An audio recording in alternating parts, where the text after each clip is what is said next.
जो आपके पास बाजरा होता है और जौ होता है वो आपके पास सर्दियों के लिए बेहतरीन आटा है, क्योंकि ये आपकी बॉडी को अंदर से गर्म करता है, थर्मोजेनेसिस प्रोवाइड करता है, यानी आपकी बॉडी का कैलोरी बर्निंग प्रोसेस जो है वो तेज़ करता है। अच्छा। आपके पास जो बाजरा है वो आपके स्टमक, स्प्लीन, किडनी, इनको स्ट्रेंथन करता है, इनको स्ट्रॉन्ग करता है, और जौ भी आपके स्टमक, स्प्लीन और किडनी जो है इसको स्ट्रेंथन करता है। अब हम जब बाजरे और जौ की बात करते हैं, इसमें सिर्फ कार्बोहाइड्रेट नहीं होते, इसमें बहुत सारे प्रोटीन्स होते हैं, बहुत सारे अमाइनो एसिड्स होते हैं जो दिमाग के फंक्शन को तेज़ करते हैं, बहुत सारे बी विटामिन्स होते हैं, इवन कि आपके पास एसेंशियल फैटी एसिड्स भी होते हैं बाजरे और जौ में। जो अनाज, जो आटा सबसे ज़्यादा रिकमेंडेड है वो गंदम रिकमेंडेड है, और उसको आपने किस तरह प्रिपेयर करना है वो भी मैं बताऊँगी। गंदम is a source of natural oestrogen. आपकी बॉडी का सबसे जो सेकंड स्ट्रॉन्गेस्ट एंटीऑक्सीडेंट है, पहला ग्लूटाथायोन होता है जिसके हम लोग टीके भी लगवाते हैं, और जो दूसरा है वो आपके पास सेलेनियम होता है। ठीक है, सेलेनियम आपके पास गंदम में रिच होता है। मैं थोड़ा गंदम के बारे में भी बताऊंगी, क्योंकि गंदम को ना बहुत ज़्यादा सबने ईविल समझना शुरू कर दिया है। उतनी गंदम की नहीं मिलता, उतनी गंदम की गलती है नहीं, वो ग्लूटेन फ्री का ट्रेंड जो है। खैर, ग्लूटेन फ्री के हक में मैं ग्लूटेन फ्री लाइफस्टाइल भी फॉलो करती हूँ, उसके हक में बहुत ज़्यादा बात भी करती हूँ। वो इसलिए क्योंकि ग्लूटेन से लोगों को इसलिए प्रॉब्लम हुई है कि उसको कंटेमिनेट बहुत किया गया है, उसमें मिलावट बहुत की गई है, तो इस वजह से अब मोस्टली लोगों की बॉडी ग्लूटेन एलर्जिक है। लेकिन गंदम के मैं कुछ फवाइद पे बात करना चाहूँगी। ये आपके दिल को, आपकी तिल्ली, स्प्लीन को, गुर्दे को और जिगर के नेटवर्क को मजबूत करती है। ये मैं खुद से नहीं मार रही हूँ, ये इंटरनेशनल पब्लिकेशन से इतनी मुश्किल लैंग्वेज में लिखा हुआ इजी करके आप लोगों की खातिर बता रही हूँ। अच्छा, किन लोगों ने गंदम नहीं लेना है? जिन लोगों की बॉडी में बहुत बलगम और नमी और जिनको साइनस का प्रॉब्लम है, आप लोगों ने बिल्कुल गंदम नहीं लेना, क्योंकि ये आपकी बॉडी के लिए नहीं बना। हर अनाज हर इंसान के लिए नहीं होता, किसी के लिए शफा होता है। मर्तबा बातें सुनिए मैंने कि साइनस के जितने भी पेशेंट्स हैं ना, नहीं लेना, तो उनको तो गंदम लेना ही नहीं है। बिल्कुल नहीं अगर ये ले लेंगे तो ये एग्जैक्टली इनके लिए क्या क्या और ज्यादा फ्लेम होगा। फ्लेम कहते हैं चाइनीज मेडिसिन में नमी को। साइनस जितने भी लोगों को रहता है, इसका मतलब है उनके जिस्म में नमी की कंडीशन है। आपने वो चीज़ तो नहीं देनी ना जो नमी दे। जितने भी लोगों को साइनस का प्रॉब्लम है, आप बाजरा लेंगे, जौ लेंगे, जवार लेंगे। जौ भी आप तब लें जब आपको पूरा यकीन है कि आपका वेंडर जो है वो बहुत ईमानदार है, क्योंकि जो ओट की क्रॉप होती है ना, उसकी जो कल्टिवेशन होती है वो वीट की विसिनिटी में होती है, हमेशा वीट के करीब होती है, तो अक्सर वो वीट से कंटेमिनेटेड होती है। अगर आपका वेंडर बहुत ईमानदार नहीं है तो अच्छी क्वालिटी का लें, अच्छी जगह से लें, रिप्यूटेबल जगहों से लें, ISO सर्टिफाइड। और यही सेम चीज़ है बच्चों के लिए भी, अगर बच्चे को साइनस का प्रॉब्लम है, आपको पता है इशू सेम तो अच्छा बिल्कुल सेम आप यूज कर सकते हैं। बाजरा और जवार नॉर्मली मैं रिकमेंड करती हूँ एल्डरली पेशेंट्स को, क्योंकि जब या एल्डरली पीपल को, हमारे घर में जो बड़े बुजुर्ग होते हैं ना, जिनकी बॉडी में कमजोरी होती है, चाइनीज मेडिसिन में कहा जाता है कि उनकी बॉडी की जो हीट है वो नीचे चली जाती है, तो उनकी हीट को सप्लीमेंट करना होता है, उनकी स्प्लीन और किडनी को सप्लीमेंट करना होता है। तो ये बाजरे और जौ के दलिए जो हैं, आपके घर में जो भी लोग 60 से ऊपर हैं उनको ज़रूर आप दिया करें। अच्छा जी, उनके लिए बहुत बेहतरीन है। ये जो मल्टीग्रेन आटा है, इसके ऊपर इस पर भी बात करेंगे, क्योंकि आम आटा जो है वो आपको बाज़ार से 800, 750 इस तरह का मिल जाता है 5 किलो का, और अगर यही हम मल्टीग्रेन आटा लेने के लिए जाते हैं तो ये हमें मिलता है 3000, 3500, और अच्छे ब्रांड को कर लें तो वो फिर आपको 4000 में भी आपको ऑफ़र करता है। तो अब आम बंदा ये मल्टीग्रेन आटा खाए तो कैसे खाए, और अगर वाकई खाना है, इतनी इफादियत है, तो फिर तो पैसे की कीमत नहीं मैटर करते, मगर फिर भी क्या करें। ठीक है, मसले तो है ना। डॉक्टर सहर चावला हमारे साथ मौजूद है, इन सारे सवालों का जवाब देंगी आज, और कॉल्स भी हम शामिल करेंगे। कैसी है सहर? अस्सलाम वालेकुम। ठीक ठाक, वालेकुम सलाम, आप कैसी हैं? वंडरफुल।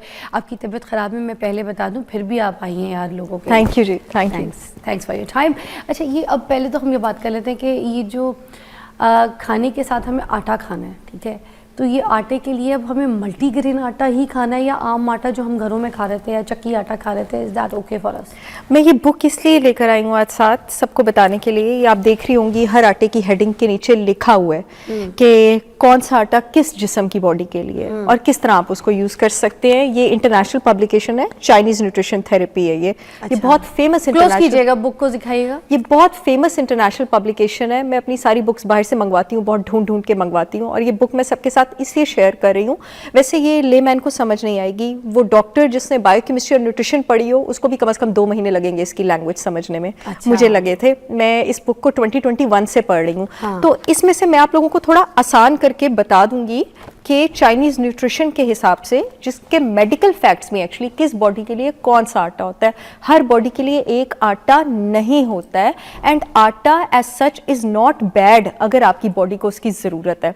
अच्छा, किस बॉडी के लिए कौन सा आटा? अब अगर घर में हम लोग 10 अफराद रह रहे हैं तो हर बंदे के लिए अलग अलग टाइप ऑफ आटा होगा। अगर हर एक की बॉडी की तासीर डिफरेंट है तो अलग हो सकता है, लेकिन नॉर्मली अगर 10 अफराद भी रह रहे हैं तो 2 या 3 टाइप के आटे होंगे जो मैक्सिमम ज़्यादातर लोगों को सूट कर जाएंगे। अच्छा। क्योंकि कुछ आटों की तासीर जो है ना वो मिलती भी है, जैसे जवार और बाजरा और जौ, इनकी काफ़ी सारी इंडिकेशंस कॉमन है। इसकी इंडिकेशन जो है वो किन लोगों के लिए, जितने भी लोगों को फ्लू है, जुकाम है, आजकल बहुत ज़्यादा फैला हुआ है फ्लू, बहुत ही ज़्यादा फैला हुआ है। बाजरा, जौ और जवार जुकाम वाली तासीर के लिए, बलगम वाली तासीर के लिए बेहतरीन है। ये आपकी बॉडी को ज़बरदस्त तरीके से ड्राई करता है। वो सारे लोग जिनको अदरवाइज़ भी साइनस का प्रॉब्लम रहता है, जिनको अपनी एक्सट्रीमिटीज़ में, टांगों में बहुत हैवीनेस फील होती है, हेडेक रहती है, नोजिया या मॉर्निंग सिकनेस जिन लोगों को बहुत ज़्यादा होती है, या अगर आपको फूड पॉइजनिंग हुई है और आप उससे रिकवर करना चाह रहे हैं तो बाजरे का दलिया आपके लिए बेहतरीन होता है। तो बाजरे का दलिया हमें ड्राई कफ वगैरह तो नहीं दे देगा अगर नहीं, हमारी बॉडी को ड्राई कर? आपको बाजरे विंटर्स में हमें यही तो इश्यूज होते हैं ना कि हमारी बॉडी ना ड्राई हो जाए, हमें कुछ मतलब ड्राइनेस के इशू ना हो जाए, बाल ड्राई हो रहे हैं, गर्म पानी से नहा रहे हैं, इची स्कैल्प हो रहा है, बॉडी भी मोस्टली खुश्क, चेहरा भी थोड़ा सा खुश्क रहता है, तो फिर इससे हमें इश्यूज तो नहीं हो जाएंगे? नहीं होंगे। क्यों? मैंने अभी आपको बताया कि इसमें लिनोलेइक एसिड है। लिनोलेइक एसिड आपके पास एसेंशियल फैटी एसिड होता है। जब हम मेडिकल ट्रीटमेंट या न्यूट्रिशनल सप्लीमेंट देते हैं ना किसी को ड्राइनेस की ट्रीटमेंट के लिए, हम उसको क्या देते हैं? हम उसको कॉड लिवर ऑयल देते हैं, ओमेगा 3 फैटी एसिड्स देते हैं, एसेंशियल फैटी एसिड्स देते हैं। इस आटे के अंदर एसेंशियल फैटी एसिड्स हैं आपके, और अगर आपने इस आटे की तासीर जो है वो बैलेंस करनी है ना, तो आप इसको देसी घी में पकाएं। देसी घी बॉडी को अंदर से मॉइस्ट करता है। अब ये बड़ी जबरदस्त एक आपके पास बैलेंसिंग जो है उसकी तासीर हो जाएगी। हम अपने आटे ठीक कर रहे हैं आज, आपको पता है हमें, क्योंकि आज तक यही नहीं पता कि हमें कौन सा आटा सूट करता है, और हमारे घर में जो आटा है, जो रोटी बन जाती है, हम बस उसको सालन के साथ जो है ना उसकी जुगाड़ लगा के खा लेते हैं, मगर आपको अपना आटा पता होना चाहिए। तो खैर, एक जो मल्टीग्रेन आटा है जिसको बहुत वायरल किया हुआ है आजकल सबने, मैं यहाँ पर बल्कि शहजाद बसरा साहब का भी नाम लेना चाहूँगी। उनकी भी बड़ी काविश थी कि लोग जो है ना मल्टीग्रेन आटे पे आ जाएं, मगर मैंने उनके साथ एक पॉडकास्ट किया, उसमें उन्होंने मुझे बहुत अच्छी तरीके से एलैबोरेट किया, ठीक है, मुझे समझाया कि why is this important and why people should have it. मगर आज आपके साथ क्योंकि कॉन्सेप्ट ये है कि आप ये भी बताएंगी कि मल्टीग्रेन आटा जो है वो सबको सूट करता है या नहीं, और किस किस टाइप बॉडी को करता है। एक तो ये बता दें, दूसरा बता दें कि जो आम आटा है वो हमें 750, 800, मैक्सिमम चले 1000 रुपये तक का आपको मिल जाएगा 5 किलो का। मगर आप मल्टीग्रेन लेने जाते हैं तो हमें 3000 का, 2500 का। अब अगर पूरी दुनिया इस मल्टीग्रेन आटे पे लग जाए तो फिर हम कहाँ से अफोर्ड कर सकेंगे? आम बंदा तो नहीं अफोर्ड कर सकता, मजदूर तबका, सारे तो मेरी और आपकी तरह अमीर नहीं है, फिर क्या करेंगे सब? सबसे पहले तो Basra sahab is a wonderful man, I really want to say so true, बहुत इतनी अच्छा, नरमी से और इतनी इज्जत से वो इंटरेक्ट करते हैं हमेशा। I have a lot of respect for, knowledge भी बड़ी है, नॉलेज भी बड़ी है, मैं बड़ा इंप्रेस्ड हुई, बड़ी नॉलेज। और वो जो इंडिकेशंस बताते हैं मल्टीग्रेन आटे के लिए बिल्कुल सही बताते हैं। अच्छा। लेकिन अगेन मल्टीग्रेन आटा सबके लिए नहीं है। यूँ तो मेरी भी अपनी ब्रांड का मल्टीग्रेन आटा है, और मेरा तो 5000 रुपए किलो है। इट्स नॉट इवन 3000 बिकॉज उसमें 14 अनाज मैंने शामिल किए हैं। किलो की बात कर रही हैं? जी जी जी जी अच्छा, जी, क्योंकि मैंने उसमें 14, उसमें जवार, बाजरा, जौ, मकई, गंदम, मैंने उसमें मोरिंगा भी डाला हुआ है, सीड्स भी। तो अब जाहिर है जितने कंटेंट्स आप बढ़ाते जाएंगे, लेकिन सिर्फ इसलिए क्योंकि वो मेरी ब्रांड का आटा है, आई वुड नॉट से कि वो सबके लिए। इससे पहले भी मैं बता रही थी कि दिस आटा इज नॉट फॉर एवरीबडी। अब किसके लिए नहीं है मल्टीग्रेन आटा? देखिए जी, ग्रेन टॉलरेट करने के लिए आपके गट को बहुत ज़्यादा स्ट्रॉन्ग होना चाहिए, ठीक है? आपके गट का फाइबर बहुत ज़्यादा स्ट्रॉन्ग होना चाहिए। आपको किसी ऐसी कंडीशन में नहीं होना चाहिए कि आपका बैक्टीरिया कार्बोहाइड्रेट को गलत जगह पे फर्मेंट कर रहा हो। अगर आपको कोई भी ऐसी गट कंडीशन है, IBS, IBD, जिसमें क्रॉन्स डिजीज, अल्सरेटिव कोलाइटिस आ जाता है, आपको फाइबर सूट नहीं करता है, आपको ब्लोटिंग होती है, उसके बाद मल्टीग्रेन आटा इज़ नॉट फॉर यू। अच्छा। अब ये किन लोगों के लिए? जिनके हाजमे का सिस्टम ठीक चल रहा है, ठीक है, जो डायबिटिक हैं, जो कोलेस्ट्रॉल के पेशेंट हैं, जो ब्लड प्रेशर के पेशेंट हैं, और वो अपनी डाइट में स्टेपल ब्रेड इंक्लूडेड रखना चाहते हैं, नहीं छोड़ना चाहते हैं। तो मल्टीग्रेन आटा में ये जो हमने आटे शामिल किए हुए हैं, मैंने अपनी ब्रांड में, या बसरा साहब ने भी अपनी ब्रांड में शामिल किए होंगे, ये वो वाले अनाज हैं जिनका ग्लाइसेमिक इंडेक्स हाई नहीं है, यानी ये ब्लड में शुगर को एकदम रेज नहीं करते। क्योंकि ब्लड में शुगर एकदम रेस करने से सिर्फ डायबिटीज़ के मरीज़ नहीं होते हैं आप ब्लड प्रेशर के भी मरीज़ होते हैं, सब कुछ साथ साथ चलता है ना, पूरा मेटाबॉलिक सिंड्रोम है, हमने इस पे बात की थी ना। आप कोलेस्ट्रॉल के भी मरीज़ होते हैं, आप हर चीज़ के मरीज़ होते हैं। तो अगर इन सब बीमारियों के पेशेंट्स को डायबिटीज़, कोलेस्ट्रॉल, हाइपरटेंशन, आपके पास स्ट्रोक, हार्ट पेशेंट्स, अगर आपको कोई आटा चूज करना ही है और आपका गट उसको बर्दाश्त कर लेता है तो multigrain gluten free is definitely a better option. मगर अब आप मल्टीग्रेन को थोड़ा सा इलैबोरेट जरूर कर दें कि आम इंसान को कैसे पता चलेगा कि मल्टीग्रेन उसके लिए है कि नहीं। अब suppose if I ask you, मैं आपके पास एज पेशेंट आती हूँ और मैं बोलती हूँ कि मेरी बॉडी बहुत ड्राई है, मुझे डाइजेस्ट तो मेरा बहुत अच्छा है, मैं कोई भी चीज़ खाती हूँ लकड़ हजम पकड़ हजम मुझे ऐसे हो जाता है सब कुछ, बट स्टिल क्या मल्टीग्रेन मेरे लिए, ये मुझे कैसे पता चलेगा? आप जैसे ही मुझे फिजा एज अ पेशेंट ये बात बोलेंगी ना कि मेरी बॉडी बहुत ड्राई है, तो उसी वक्त मैं आपको ये कहूंगी कि मल्टीग्रेन आप यूज कर सकती हैं, लेकिन आपने उसमें गंदुम भी ऐड करना है, होल व्हीट। आपने ग्लूटेन फ्री मल्टीग्रेन नहीं यूज करना, वरना आपकी बॉडी और ज्यादा ड्राई हो जाएगी। मल्टीग्रेन क्यों यूज करूं? मल्टीग्रेन आप इसे यूज करेंगे कि उसमें तवानाई ज्यादा है।